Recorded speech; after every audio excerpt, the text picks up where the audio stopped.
كان عندنا محاولة إثبات الذات. محاولة إثبات الذات أعطيكم فيها مثل بسيط، وأيضا نطلع على وسائل الإعلام. إشاعة مفادها وإحنا اليوم في كربلاء المقدسة بأن المرجعية ألغت الحشد الشعبي. هذا على تويتر، تغريدة على تويتر، اسم صاحب التغريدة ضمير متصل.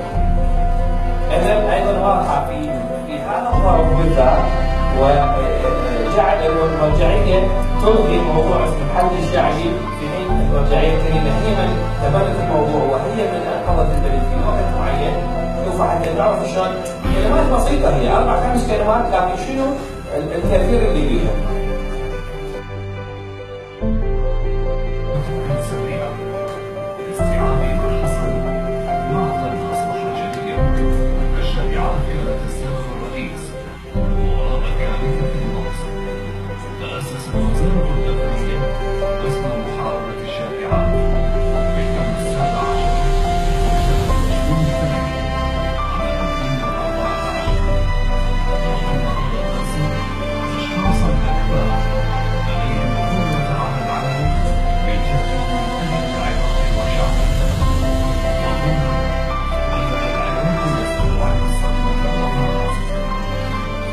بعض الإشاعات هي تثار، يعني ليست إشاعة ولكن مخاوف من صفقات سياسية.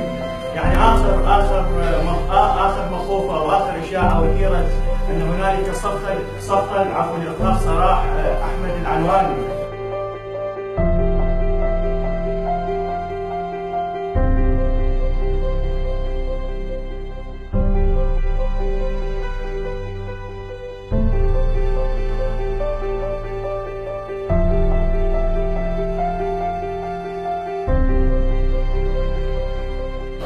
الواقع لهذا القسم لهذه الشعبة المباركة أهمية كبيرة.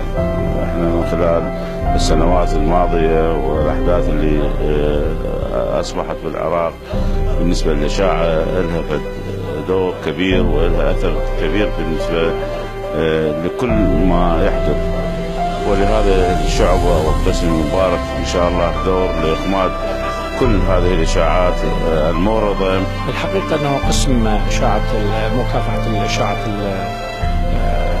المعلومات غير دقيقة، وهي حرب حقيقة مشنة، دائرة وزارة الداخلية في التعامل مع الكثير من مراكز الأبحاث والدراسات المنتشرة في الجامعات العراقية بشكل عام، وبنفس الوقت مع العتبتين العباسية والحسينية المقدسة. وهذه هي من ضمن الخطوات التي يحاول القسم نشر الوعي والثقافة والتعامل مع هذا القسم في مسألة الترويج للإشاعة من قبل التيار التكفيري من أجل محاربته. فبالتالي دابت الشباب العاملون في هذا القسم بنشر جملة من الأرقام الهواتف والمواقع التواصل على جميع مواقع التواصل على الانترنت، اكو امكانيه للتواصل مع عملاء الشباب في هذا القسم لمكافحه هذه الجريمه او هذه نسميها احنا الاشاعه في الوقت الحاضر، وهي خطيه حقيقه فكريا مؤثره جدا في الشارع. فبالتالي يفترض تنطلق محاربه الارهاب من خلال مكافحه هذه الاشاعات ميدانيا.